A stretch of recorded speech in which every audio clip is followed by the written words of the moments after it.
Assyrian soldiers died in a single night. No battle, not a single arrow fired.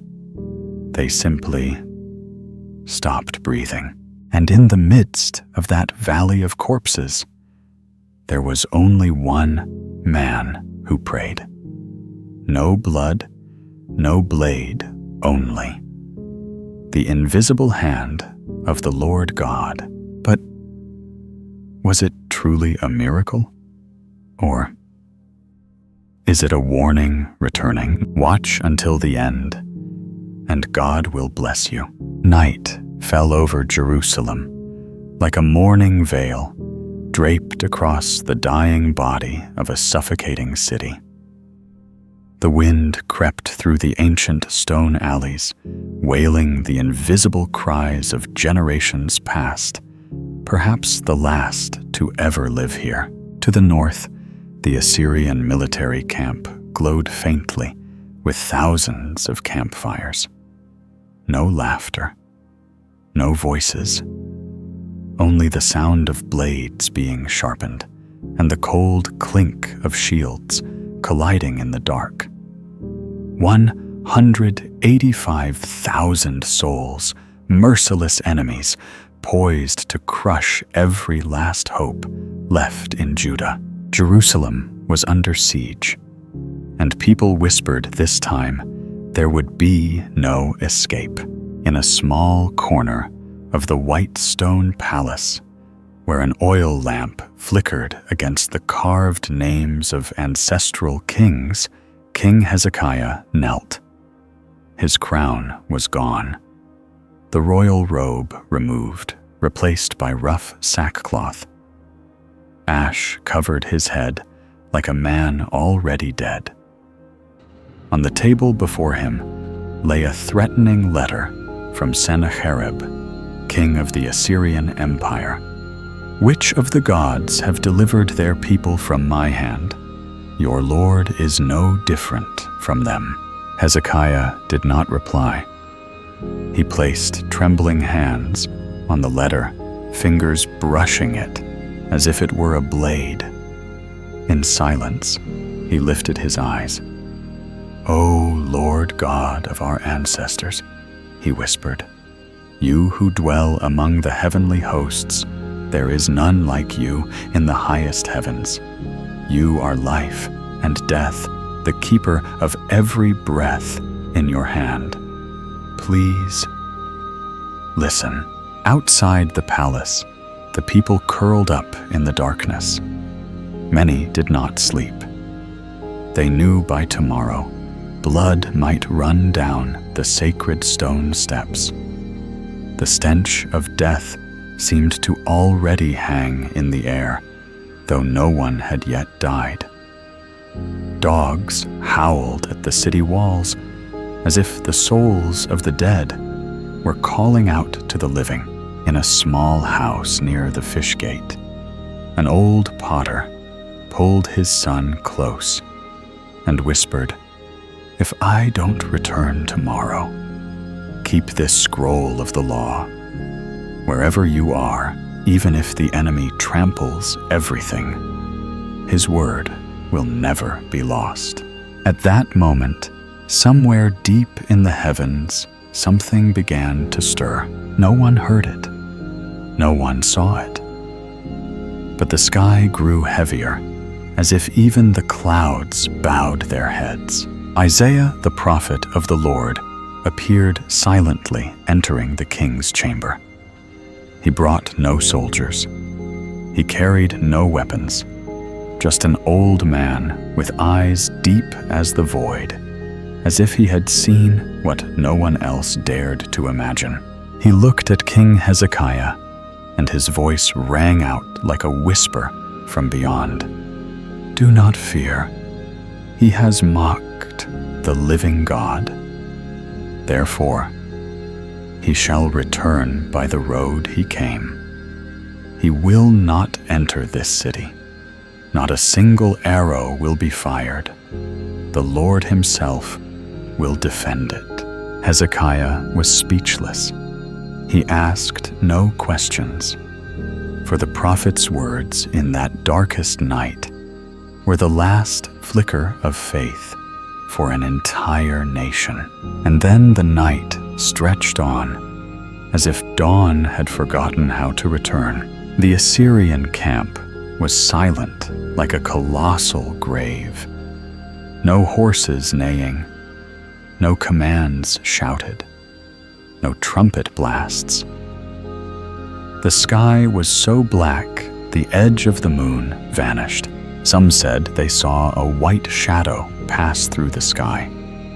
Others swore the night wind sounded like thousands of voices, whispering a single word: judgment. Judah's watchmen stood atop the high walls, gripping their spears, eyes straining toward the northern fires. But the night was too deep, and the silence too long. Across the battlefield, an Assyrian soldier was sharpening his sword. He paused, sensing a strange cold crawl down his spine. It wasn't wind. It wasn't chill. It was a kind of presence, and then everything broke. A breath unseen swept through the tents like a black mist. No one screamed. No one ran. Eyes froze wide open in terror. Fingers twitched, then dropped their weapons. In a few fleeting moments, death passed through. No one knew what had happened. No wounds, no sounds, only bodies. That morning, dawn arrived, like a stranger, knocking on Jerusalem's gates with dim gray rays, as if even the sun hesitated to shine upon a land soaked in invisible blood. From atop the city walls, the Judahite watchman looked down into the valley. Instead of war horns, galloping horses, or the usual cries of siege, there was only cold wind and something terribly wrong. No movement, no living soul. A young soldier squinted. Why? Are the enemy's campfires still lit, but no one's moving? He tapped his companion's arm, but no one replied. The entire group stood frozen, as if turned to stone, their hearts echoing one silent question. No one dared speak aloud. Are they all dead? Within the city, the first citizens began stepping into the streets. They did not know what had happened in the night, but all felt it. The air today was different, deeply different. A stillness unnatural blanketed Jerusalem, as though nature itself was holding its breath. No bird song, no children crying, not even dogs barked. The world seemed to have paused. Inside the temple, Hezekiah had remained awake all night. He still knelt at the altar, eyes closed, hands resting on the threatening letter, like a final ritual of repentance. When his attendants reported that the Assyrian camp showed no signs of life, he did not rise. He only said in a voice hoarse from prayer, "We did not go to battle, but perhaps the Lord already has." In a small house near the ancient city walls, a widowed mother sat beside her youngest son, clutching a small book that held the words of Moses. She whispered, "Last night, I dreamed of a great light sweeping through the wicked like a flaming sword. I heard the wind calling the names of those who defied the Lord." Then, silence. The boy asked, "Are they really dead?" She gave no answer, only raised her hand to her lips and made the sign of the cross. By midday, the first scouting party cautiously stepped out to the city gates toward the Assyrian camp.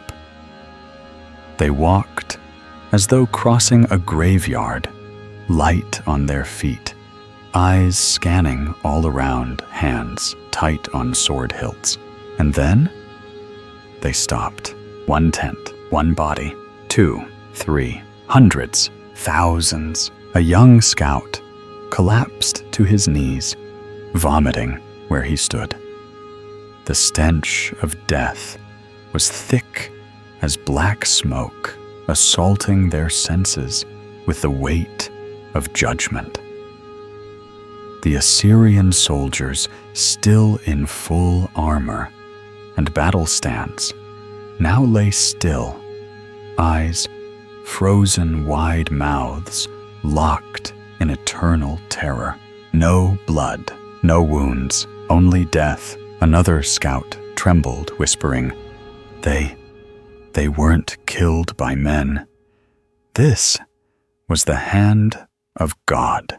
The entire camp was a vast graveyard, stretching as far as the eye could see. 185,000 souls erased from the living world in a single night, without a scream heard inside Jerusalem.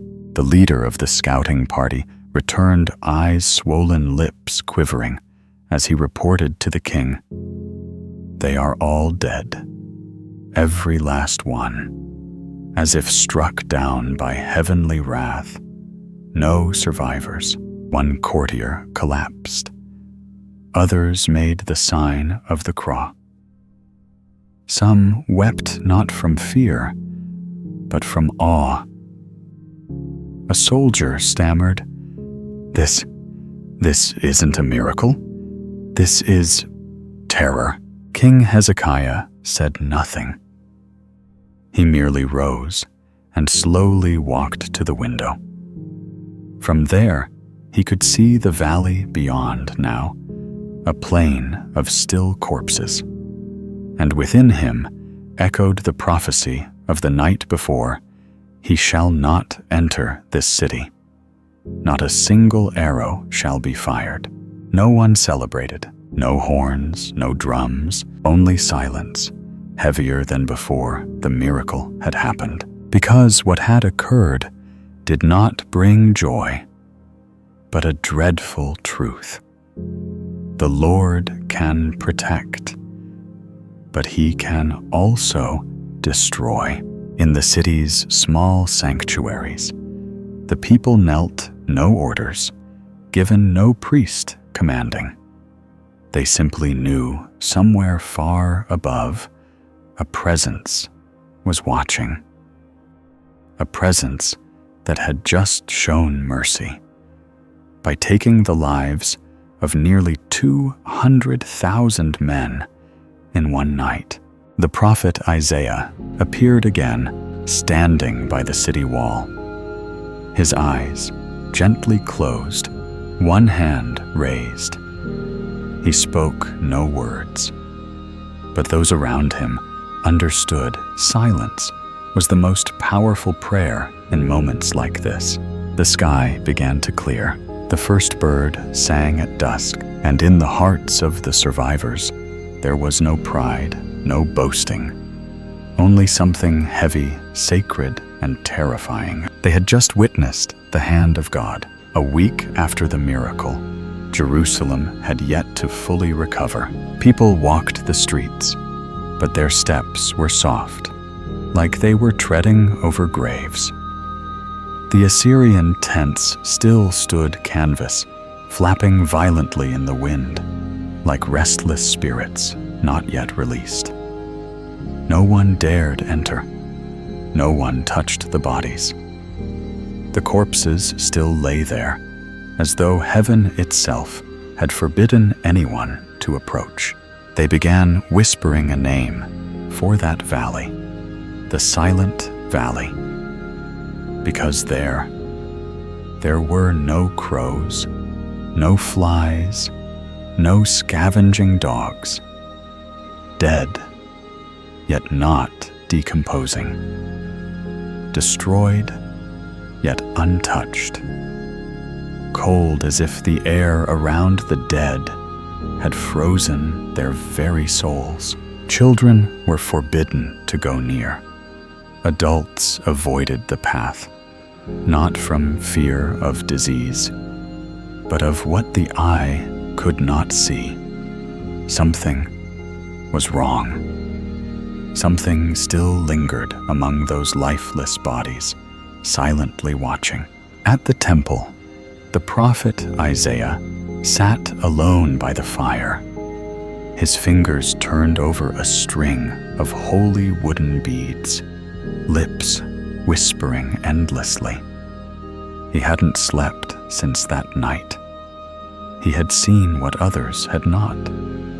In a dream, or perhaps a vision, he saw an angel, its body blazing like molten bronze, but its eyes like an abyss. The angel said nothing, just looked, then vanished into thick, black mist. You sent down your heavenly host, Isaiah thought. But why? Did no one hear your voice? In the ancient law, angels often came with light-bearing good news, healing guidance. But this angel brought only death. No promises, no warnings, no negotiation. God, it seemed, had spoken. Through silence, Hezekiah still lived, but he had visibly aged. His hair grayed further. His shoulders slumped. The king who once prayed through the night in the shadow of death now sat quietly by a window, staring out toward the horizon, where Assyrian campfires once blazed. No one praised him. No statues were raised, for they knew the one who saved the city was not him, nor the army. It was the invisible one whose name no one now dared speak lightly. One night, Hezekiah summoned Isaiah. The two sat across from each other, illuminated only by a single oil lamp. Do you believe, Hezekiah began, that we've passed the test? Isaiah did not answer immediately. He lowered his eyes, beads turning between his fingers. Then he said slowly, "The Lord does not test. He only reveals himself. The real question is, can we bear it?" The king nodded. They said nothing more, for every word in moments like these risked becoming profanity if spoken out of time. News of Sennacherib's defeat spread like a tidal wave, from Egypt to Babylon, from Turkey to the Nile. Kings, priests, and generals all whispered, "There is something in Israel, a force that cannot be subdued." But no one said it aloud, for the name of that one made tongues tremble. As for Sennacherib, the king of Assyria, who once laughed in the face of gods, returned to Nineveh in utter silence. No triumphal march, no chariots, no music, only fearful eyes from his own people, watching the once invincible ruler, now unable to raise his gaze. Sennacherib locked himself in his black stone palace, once a symbol of glory. He refused guests, refused tributes. At night, the guards heard him screaming, smashing things, and finally, whispering. One soldier said, "He talks to someone in the mirror." Another claimed, "I saw a green light from his chamber." Not candlelight, not fire. Whatever it was, they all agreed on one thing. Since his return, the king of Assyria was no longer a man. In Jerusalem, on the 10th day after the miracle, something strange occurred. A vine sprouted outside the city's northern wall, where no plants had ever survived the barren rock. No one had planted it. No one had watered it. But in just one night, it grew long and lush, casting shade for dozens. People began praying there. They called it the witness vine. An old woman said, "I sat beneath its leaves and felt the Lord looking into my soul." Not judging, not praising, just knowing. When Isaiah heard of it, he quietly approached. He placed a hand upon the vine's trunk and felt a pulse like a human heartbeat. Then he turned and carved a small message into the stone nearby. "Let those who survive remember, it was not by strength that we were saved." Jerusalem was saved, but its people were not. The terror did not lie in death, but in the absence of life within the enemy. They did not die like soldiers. They did not fall in the heat of battle. They were stripped of breath without leaving a sound, and that is what kept the living from sleeping peacefully. The elders began having strange dreams. They saw themselves walking through fields filled with the dead, yet no one touched them. Only the wind wailed like pleading voices. A middle-aged man, a builder by trade, wept as he shared, "I saw myself walking in darkness. From the ground, thousands of blackened hands rose up, clutching at my feet. But when I looked back, they had no faces, no eyes, no nose, only mouths wide open, screaming silently." The priests no longer held morning services. Now they performed rites at midnight in the dim glow of oil lamps amid incense smoke, thick as fog. They did not sing. They only recited, slowly, rhythmically, as if calling out the names of wandering souls not yet released. Children did not laugh because their parents whispered, "Do not make noise." Some things have not yet left the walls. During one night service, as the people knelt beside the holy temple, a sudden wind swept through. The oil lamps were snuffed out. No one moved. Only the sound of someone, neither man nor woman, whispering a short prayer. "You are the one who makes me tremble, and yet the one who holds me upright." Isaiah stepped up to the stone platform, raising the ancient scroll high, and read aloud a passage from the revelation of the forefathers. "Behold, the living one steps forth from the shadows. He needs no soldiers, wields no sword. His word speaks, and the earth splits. His breath flows, and bones turn to dust." No one clapped. They only bowed lower, for this was no longer a victory to celebrate.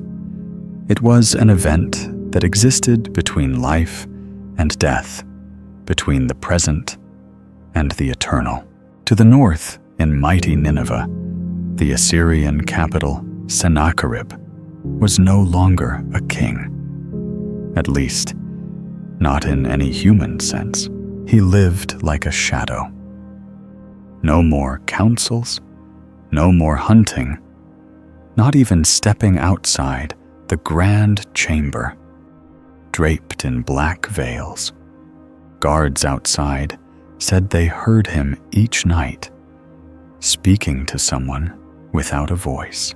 On a crescent moon night, When all things were bathed in a silvery burning light, the final act occurred. His two sons, once heirs to the throne, quietly entered that chamber. No screams were heard, no clash of blades, but by morning, servants found Sennacherib's body lying beneath the black stone idol. His blood had not spilled, but hardened like wax. One eye was open, one closed, as if still in conversation with something that did not belong to this world. News reached Jerusalem. Isaiah received a letter. He did not read it aloud.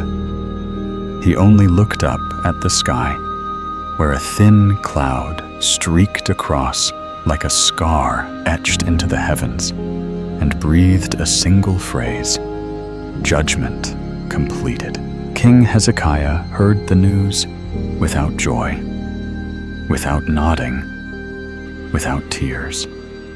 He only murmured, "No one defies the Lord and lives."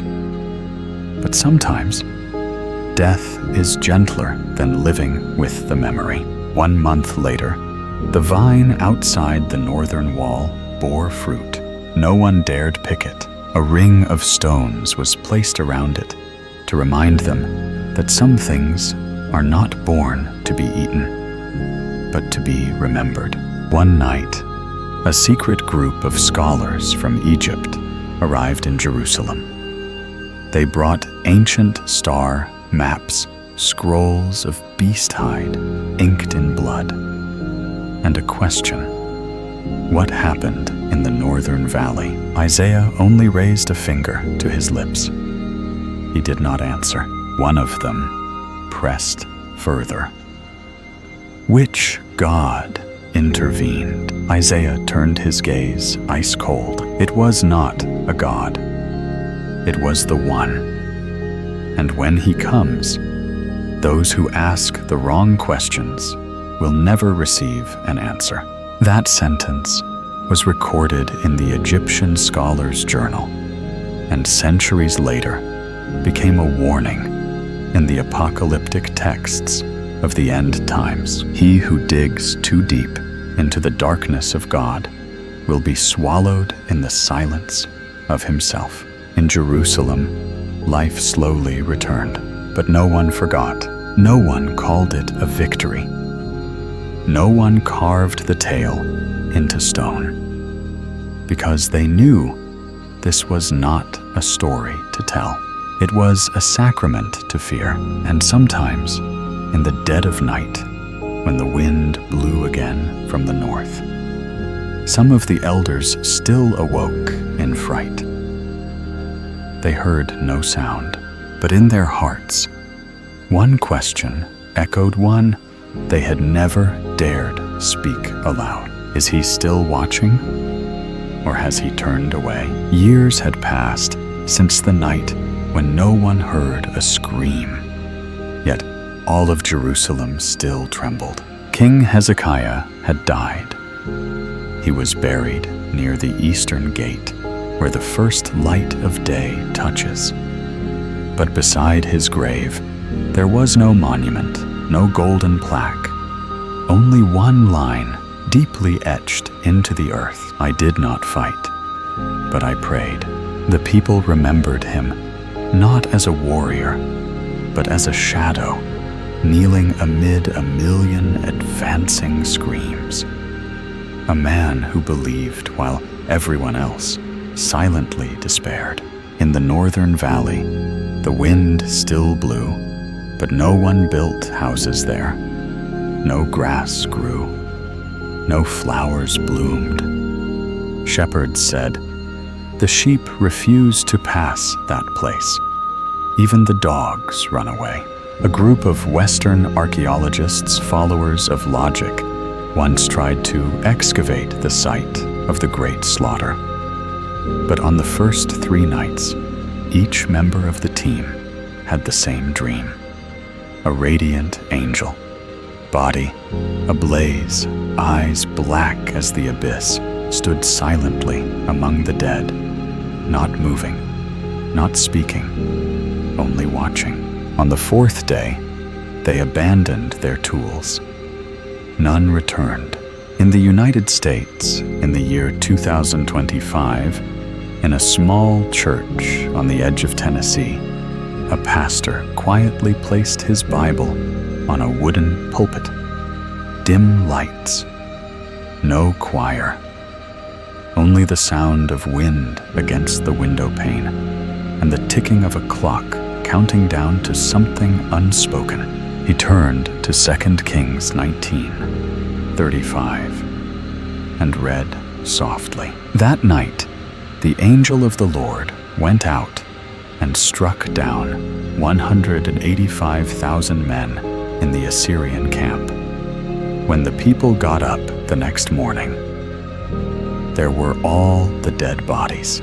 He looked up at the congregation, just over a dozen scattered people, each carrying a burden.